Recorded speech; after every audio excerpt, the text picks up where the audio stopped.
बिस्मिल्लाहिर्रहमानिर्रहीम, अस्सलाम वालेकुम। मैं हूं सिद्दीक जान और मेरे साथ मौजूद हैं ईसा नकवी साहब। इस वक्त कौन से 3 किरदार हैं जो कि इमरान खान साहब की हुकूमत का खात्मा चाहते हैं? 4 किरदार, मौलाना फजलुर रहमान, आसिफ अली जरदारी, मियाँ नवाज शरीफ। चौथे किरदार हैं चौधरी परवेज़ इलाही साहब, जो कि कहते हैं कि जी हमने इस हुकूमत को घर भेजना है क्योंकि हमें ये वज़ारत आला नहीं दे रहे, और वो भी बड़े एक्टिव हैं। चौधरी साहिबान ने की तरफ से चौधरी शुजात हुसैन साहब ने एक बुक लिखी जिसका नाम है सच तो ये है।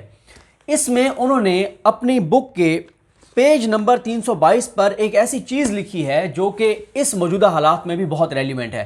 चौधरी शुजात हुसैन लिखते हैं कि 2008 के इलेक्शन से 2 दिन पहले 3 अमरीकी सेनेटर्स, जिनमें जो बाइडन भी शामिल थे, वो आकर इनसे मिले, इनको वाज़ेह तौर पर बताया कि अगर ये जीत भी गए तो इनका इस इलेक्शन को अमेरिका तस्लीम नहीं करेगा। और फिर वो कहते हैं कि हम हार गए, हमें पहले से पता था कि जब अमरीकियों ने कह दिया था, और उसकी वो समझते हैं कि उनके खिलाफ साजिश हुई थी। चौधरी शुजात समझते हैं, और इस साजिश का, अमेरिका की इस साजिश के बेनिफिशरी थे मियाँ नवाज शरीफ और पीपल्स पार्टी। तो अब क्योंकि पंजाब में शहबाज शरीफ बन गए वज़ीर आला पंजाब, ऊपर जो है वो पीपल्स पार्टी जीत गई। तो बात करते हैं कि ईसा नकवी साहब, क्या देखते हैं, आपने ये पढ़ा है ये सारा, तो ये क्या चक्कर था? इन्होंने इस तरह से आके 2 दिन पहले आके कह देना कि हम नहीं मानेंगे। यार मेरी बात सुने सदीक जान साहब, हम पहले बात करते हैं। देखें, ख़ानदान में भी पॉलिटिक्स होती है, बिल्कुल, और छोटी छोटी बात के ऊपर सियासत होती है ना। काउंसलर जिसने बनना होता है, एक यूनियन काउंसिल का इलेक्शन होता है, वहाँ पर सियासत कैसे होती है? वहाँ पर आपको जोड़ तोड़, सियासी जोड़ तोड़ नज़र आएगी। फ़लाँ को फ़लाँ से लड़वा दो, फ़लाँ को फ़लाँ से पिटवा दो, उसके ऊपर पर्चा करवा दो, उसको जेल में डलवा दो, उसको जेल से निकलवा दो, उसकी गली पक्की करा दो, उसकी नहीं करवानी, उसकी नाली बनवा दो, उसकी नहीं बनवानी। ऐसे होता है ना यूनियन काउंसिल के इलेक्शन। फिर एमपी लेवल के ऊपर कैसे इलेक्शन होता है, या फिर डिस्ट्रिक्ट लेवल के ऊपर जो लोकल बॉडीज़ के इलेक्शंस हैं उसमें क्या कुछ होता है, एमएनए का इलेक्शन कैसे होता है। पंजाब के लिए अगर आप चीफ मिनिस्टर बनना चाह रहे हैं या वजारत लेना चाह रहे हैं, उसके लिए आप किस किस्म की जोड़ तोड़ करते हैं, कैसा आप अपना क्लाउट लेके अपना एक जत्था बना के, ग्रोह बना के चलते हैं कि भाई हम जनूबी पंजाब के रिप्रेजेंटेटिव्स हैं, हमें सीट चाहिए, हम गोपांग ग्रुप है, हम जतोई ग्रुप है, बिल्कुल, हम दस्तगीर हैं, हम फलाने हैं, तो हमें जनाब हिस्सा बकदर जुस्सा दिया जाए। या अब जब आप पॉलिटिक्स की बात कर रहे हैं, तरीन ग्रुप है, अलीम खान ग्रुप है, फलां ग्रुप है, फलां ग्रुप है, वो सारे हिस्सा मांग रहे हैं, इसी तरह ये भी हिस्सा मांग रहे हैं। ये पॉलिटिक्स का स्टाइल है पाकिस्तान की, ठीक है। और आपने कितनी खबरें देखी होंगी, बहुत आप अखबार में, और सियासी अदावत पर कत्ल आती है ना ये खबरें। तो ये तो हमारे ग्राउंड के ऊपर ज़मीनी हकाइक हैं, फैक्ट्स हैं, इस्टेब्लिश्ड फैक्ट्स हैं, ये कोई वो उसकी बात नहीं है। अच्छा, बहुत सारे लोगों ने मीम्स बनाना शुरू कर दी कि बुजदार का कि जनाब मैं तो कुछ नहीं किया, आलमी ताकत को मैं तो कुछ नहीं आख्या, ठीक है ना, वो चल रही हैं। आप मुझे एक बात बताएं कि जब आप अपने ख़ानदान के पॉलिटिक्स में, एक यूनियन काउंसिल के जो लेवल के ऊपर पॉलिटिक्स है, सियासत है, उसमें इक़्तिदार अपना बनाने के लिए इतने पापड़ बेलते हैं, लड़ाइयाँ करवाते हैं, कत्ल करवा देते हैं, और पता नहीं क्या क्या कुछ करते हैं, ये सब कुछ होता है, ठीक है। अमेरिका इस दुनिया पे हुकूमत करता है। अमेरिका जो है वो इस दुनिया के ऊपर बिला शिरकत गैर कई दहाइयों से सुपर पावर है, और अब उसकी जो सुपर पावर का स्टेटस है उसको बहुत बड़ा ख़तरा लाहक है। वो ख़तरा लाहक है एक ऐसे ग्रुप से जो कि एशिया में उभर रहा है, उभर चुका है। बिल्कुल, दुनिया एक कुतबी से 2 कुतबी हो चुकी है। ये सदी एशिया की सदी है, ये अमेरिकी खुद कहते हैं। पावर सेंटर शिफ्ट हो रहा है, वो कितना इसको डिले कर सकते हैं, ठीक है। मैं आऊँगा इस सवाल की तरफ, और ये जो यहाँ पे गुफ्तगू हुई है, लेकिन उसके लिए ये मंजरनामा समझना ज़रूरी है। ये जो उरूज है, इसको जवाल है, ये कुदरत का एक फॉर्मूला है, ये इस्टेब्लिश्ड है कि दुनिया में कोई भी ऐसी सिविलाइजेशन नहीं है जो अजीम तरीन थी और आज भी अजीम तरीन है। बिल्कुल, हर कौम ने, हर खित्ते ने अपना उरूज भी देखा है, जवाल भी देखा है, सब ने देखा है, ठीक है ना। तो अब जो पावर सेंटर चेंज हो रहा है, और उसमें चीन, रूस, ये एक ब्लॉक बनता हुआ नज़र आ रहा है, और लग ये रहा है कि ये रूल करेंगे इस दुनिया को, रिसोर्सेज, दुनिया का ममालिक की एलिजियंस, सतात, रुख, पॉलिसी इनसे पूछ के, ट्रेड इनसे पूछ के, मुआहदे इनसे पूछ के, वर्ल्ड ऑर्डर नया एक एक ख़राब होगा, फिर तश्कील पाएगा। चीन ने पहले ये कहा था कि हम 2050 तक दुनिया की सबसे ताकतवर तरीन आर्मी बनेंगे, फिर उन्होंने रिवाइज़ कर दिया कि नहीं, हम 2027 में जब पीपल्स लिबरेशन आर्मी की 100वीं सालगिरह होगी तो हम उस पे जनाब बन जाएंगे। बिल्कुल। शी जिनपिंग को उन्होंने कहा कि 2035 तक। तो ये इस वक्त जो खित्ते की सूरत हाल है ना, ये बहुत इंपॉर्टेंट है। और जो ममालिक अलाइंड नज़र आ रहे हैं, जिनकी एक रीजनल अप्रोच नज़र आई है, जो चीन के साथ, रूस के साथ तजारत, दिफा का शोबा, स्ट्रेटजिक ताल्लुकात, इस तमाम मामलात में बहुत आगे जा रहे हैं, पाकिस्तान उनमें शामिल है। बिल्कुल। तो उसके ऊपर ये जब बैठ के B3W इनिशिएटिव लॉन्च कर रहे हैं BRI के खिलाफ, बेल्ट एंड रोड इनिशिएटिव के खिलाफ, जिसका CPEC हिस्सा है, जो चीन को काउंटर करना चाहते हैं, रूस को काउंटर करना चाहते हैं, तो जाहिर है कि पर कुतरने के, नहीं कहते चिड़िया के पर कुतर देना, तो पर जिनसे परवाज कर रही हैं ये कुव्वतें, उनमें ये ममालिक शामिल है ना। बिल्कुल। आप आइसोलेशन में रह के अकेले तो हुकूमत नहीं कर सकते। ऐसे ही है। जो BRI है वो एक आलमगीर हुकूमत का मंसूबा है चीन का, इसको ये कहते हैं कि जनाब पूरी दुनिया पे हुक्मरानी का मंसूबा है। तो वो उसको काटने के लिए बहुत सारी चीज़ें हैं। तो ये जो कहते हैं कि इसमें ताल्लुक़ नहीं है, तो वो अमेरिका, जब आप लोकल पॉलिटिक्स की बात करते हैं कि सियासी अदावत पे कत्ल करा दिए, फ़लाँ को फ़लाँ से लड़वा दिया, फ़लाँ के फ़ंड्स रोक दिए, फ़लाँ को ज़्यादा जारी कर दिए, उस इलाके में अपना MNA नहीं है, फिर भी उस इलाके में ज़्यादा फंड्स दे दिए, आगे काम आएंगे, ये सब कुछ हम अपनी लोकल पॉलिटिक्स में करते हैं, तो इंटरनेशनल पॉलिटिक्स में अमेरिका क्या कुछ करता होगा। बिल्कुल। अच्छा, मैं ना इस नकवी से मैं एक चीज़ चाहता हूँ, मैं एक पैराग्राफ ज़रूर पढ़ दूँ ताकि वो लोग थोड़ा सा ये लिखते हैं चौधरी शुजात हुसैन साहब कि इलेक्शन 2008 फिक्स हो चुका था, और वो ये कहते हैं कि 2008 के इलेक्शन से 2 रोज़ पहले जो बाइडन समेत जो है वो 3 जो सेनेटर्स थे उन्होंने रब्ता किया कि वो मुझसे और चौधरी परवेज़ राय से मिलना चाहते हैं। मैं उस वक्त इस्लामाबाद में था, चुनाचे लाहौर में जब ये तीनों अमरीकी सेनेटर्स हमारी रहशगाह पर पहुँचे तो चौधरी परवेज़ राय ने उनसे मुलाकात की। तीनों सेनेटर्स ने बगैर किसी तमहीद के कहा कि कोई शक नहीं, आपके दौर में पंजाब में तालीम और सेहत के शोबों में मिसाली काम हुए, शरह पैदावार बहुत ऊपर आ गई, लेकिन हम आपको ये बताने आ गए हैं कि अगर आपकी पार्टी ये इलेक्शन जीत गई तो हम नताइज तस्लीम नहीं करेंगे। फिर वो आगे सारा लिखते हैं कि हमने इन सेनेटर्स को क्या कहा कि आप क्या कर रहे हैं, और वो CNN को वो कहते हैं बयान देकर गए कि मुस्लिम लीग काफ की कामयाबी की सूरत में अमेरिका इंतखाबी नताइज हो जाएंगे, इलेक्शन डिस्क्रेडिट हो जाएंगे और नहीं मानेंगे, ये वो बात कहते हैं। और वो कहते हैं बाद में अमेरिकियों ने इस बात का एतराफ़ भी किया कि हमने आपको हराया था, हमने ये साजिश की थी। और इस साजिश का बेनिफिशरी कौन था? इस साजिश के बेनिफिशरी 3 थे, नवाज शरीफ, आसिफ अली जरदारी, मौलाना फजलुर रहमान। मैं आपको एक बात बताऊं सदीक जान साहब, अगर आप सन 2000 90s भी देखें, जब सोवियत यूनियन 1991 में टूटा है और रशियन फेडरेशन बनी है, कुछ 16-17 रियासतें बनी हैं, ये Uzbekistan, Tajikistan, Kyrgyzstan, Turkmenistan, Azerbaijan, Armenia, ये यूक्रेन, ये रियासतें बनी हैं, बेलारूस, ये सारे उससे टूटे हैं, रूस से।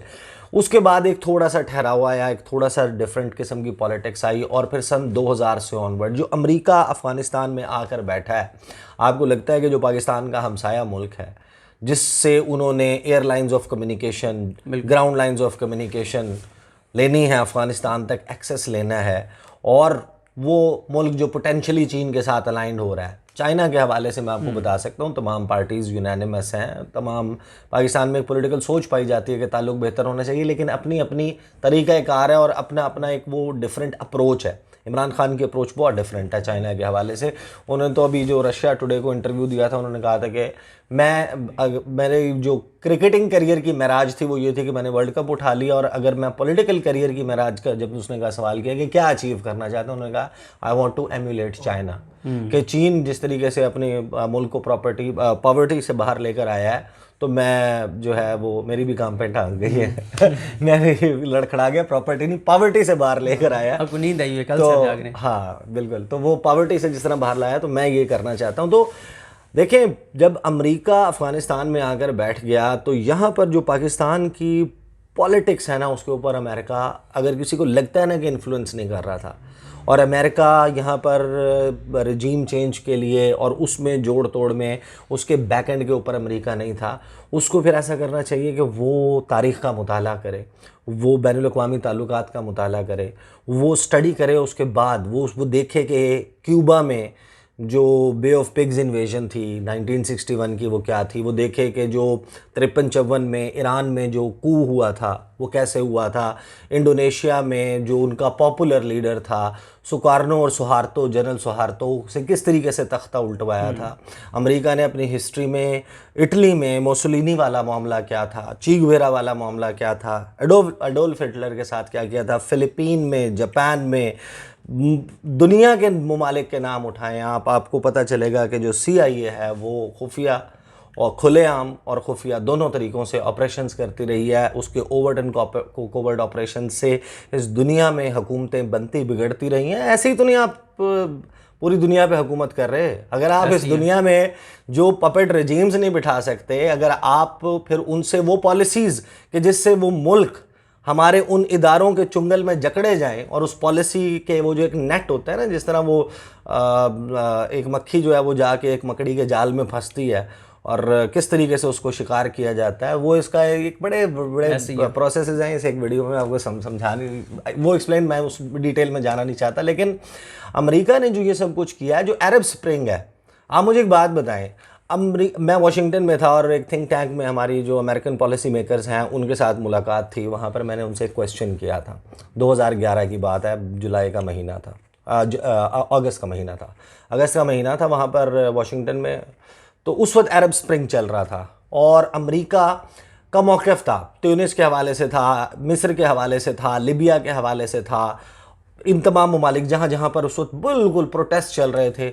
और वो कहते थे हम पॉपुलर जो अनरेस्ट है, जो रजीम चेंज की आवाज़ है, जो मेजॉरिटी की आवाज़ है, हम उसके साथ हैं। मैंने उनसे सवाल किया कि वो मेजॉरिटी की आवाज़ तो वो बहरीन में भी है, वहाँ पर आप क्यों नहीं है? क्योंकि वहाँ पर आपका 5th फ्लीट है, वहाँ पे आपकी स्ट्रेटेजिक इंस्टॉलेशंस हैं। तो इट इज़ नॉट अबाउट, ये उसूलों की बात नहीं है, ये मफादात की बात है। और अमरीकी अपने मफादात के लिए ये करेंगे तो वो उनका मौक़िफ़ ठीक है, वो ऐसे ही करेंगे ना, ऐसे ही है। अब पाकिस्तान एक तरफ जिहाद और मुजाहिदीन कहते थे, दूसरी तरफ मसला तो ये है ना कि हम अपने मफादात के लिए नहीं करते, तो ये हमारा प्रॉब्लम है। अमरीकियों ने तो ये करना है, they are right in doing that, जो वो कर रहे हैं उन्होंने वही करना है ना। अमेरिका का मफाद नहीं देखेंगे तो क्या देखेंगे, ऐसे ही है, ठीक है ना। तो वो जब सवाल किया तो उन्होंने they agreed, the panel agreed. जब मैंने उनसे ये सवाल किया, मैंने कहा आप जो सऊदी अरेबिया है या बहरीन है, वहाँ पर अगर इस किस्म की कोई तहरीक चलती है उसको आप क्यों नहीं सपोर्ट करते? क्योंकि वो आपके इत्तेहादी हैं, जिनसे आपको कोई और काम निकलवाना है, तेल पे कब्जे करने हैं, तो वहाँ पर आप जनाब आवाम के साथ होकर रजीम चेंज करवाते हैं, हुकूमतें गिरवाते हैं। ये जो अभी यूक्रेन का और रूस का तनाज़ा चल रहा है, इसके पीछे क्या है? 1991 से लेके अब तक बिलियंस ऑफ डॉलर्स अमेरिका ने उसको एक ट्रैप बनाने के लिए लगाए हैं। 2014 में जिस वक्त ओलंपिक्स करवा रहा था रूस, उसमें मसरूफ़ था। जो रूस की हामी हुकूमत थी यूक्रेन में, 2014 में उसके खिलाफ CIA के एक ऑपरेशन से वो हुकूमत गिरा दी गई। वहाँ पर एक नई हुकूमत आई जो अमेरिका नवाज थी, रूस के खिलाफ थी। रूस ने उस पर सीखपा होके 2014 में हमला करके क्राइमिया के रीजन को एनेक्स कर लिया था, ठीक है ना। तो ये तो नोन फैक्ट्स हैं, ये सब कुछ करता है। तो पाकिस्तान में आपका क्या ख्याल है कि अफगानिस्तान के वक्त में जब अमेरिका को पाकिस्तान में नहीं चाहिए थी अपनी मर्जी की हुकूमतें, मुझे ये बताएं 90s में एक दूसरे के खिलाफ गलीज तरीन सियासत करने वाले सियासतदान इकट्ठे हो कैसे गए? ये कैसे हो गया? लंदन के होटल्स में, लंदन के कुछ ख़ास मकामात पे मुलाकातें होके आपका चार्टर ऑफ डेमोक्रेसी हो जाता है, आप जनाब शीरो शक्कर हो जाते हैं, जो एक दूसरे की तस्वीरें हेलीकॉप्टर से गिराते थे, एक दूसरे के खिलाफ किस किस किस्म के नारे लगाते थे। तकरीरें आजकल वो तहरीक इंसाफ वाले पुरानी तकरीरें भी उठा के बहुत चला रहे हैं नवाज शरीफ साहब की, कि वो किस तरीके से बेनज़ीर भुट्टो साहिबा के मुतल्लिक अपनी गुफ्तगू किया करते थे। ज़ियाउल हक साहब की जो कब्र है वहाँ पर खड़े होकर उन्होंने क्या तकरीर की थी, ये तो सबको मालूम है कि उनके क्या मौक़िफ़ थे। इनको इकट्ठा भी किया, इनको वापस लाने में भी सबको मालूम है कि किस तरीके से माहौल बना, यहाँ कौन कौन इस्तेमाल हुआ, मीडिया कैसे इस्तेमाल हुआ, लॉयर्स किस तरीके से इस्तेमाल हुए, एक माहौल बना।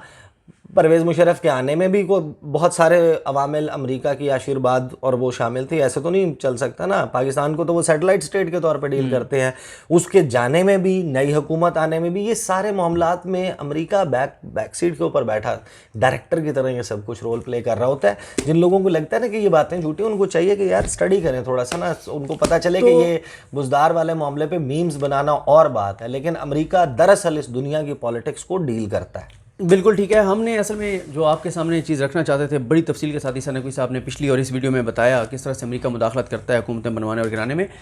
लेकिन असल बात यह है कि वो किरदार जो ये बात मानते हैं कि उनको गिराने में, इलेक्शन से बाहर करने में और नून लीग, पीपल्स पार्टी और मौलाना फजल रहमान को नवाजने में अमेरिका का हाथ था, और आके उन्होंने कहा आज वही किरदार इन तीनों के साथ मिलके और उस इमरान खान को गिराना चाहते हैं, जो कि इमरान खान जो है वो इस वक्त अमेरिका के हवाले से, यूरोप के हवाले से सख्त मौक़िफ़ लिए हुए और मुसलसल ईसा नकवी साहब अपनी वीडियोज़ में बता रहे हैं। और जाते जाते ये भी देखें, जैसे 2008 में इनको मिसाक जमहूरियत के नाम पर इकट्ठा बिठा दिया गया था, इस वक्त देखें पीपल्स पार्टी नून लीग दरमियान में बहुत लड़ाई हुई, दोबारा एक बार इकट्ठे हो गए। फिर अलीम खान, दूसरे के खून के ऊपर बात कर अलीम खान आ गया, किसका खून कैसा है। हाँ, अलीम खान ये बहुत बड़ी गाली है हमारे। हाँ, बिल्कुल ऐसी है। जहांगीर किसी को उसको खून का ताना देना, किसी को उसकी नस्ल। बिलावल ने कहा था ना कि इनकी रगों में जो खून है वो फलां फलां फलां। खैर, तो ये सूरत हाल है, आपने सुन लिया। ज़रा कुछ चीज़ें और हैं उन पे जो डेवलपमेंट्स, उन पर बात करेंगे। हमें अपनी दुआ में याद रखें। अलकीम हम सबका हमें नासरो। अल्लाह हाफिज़।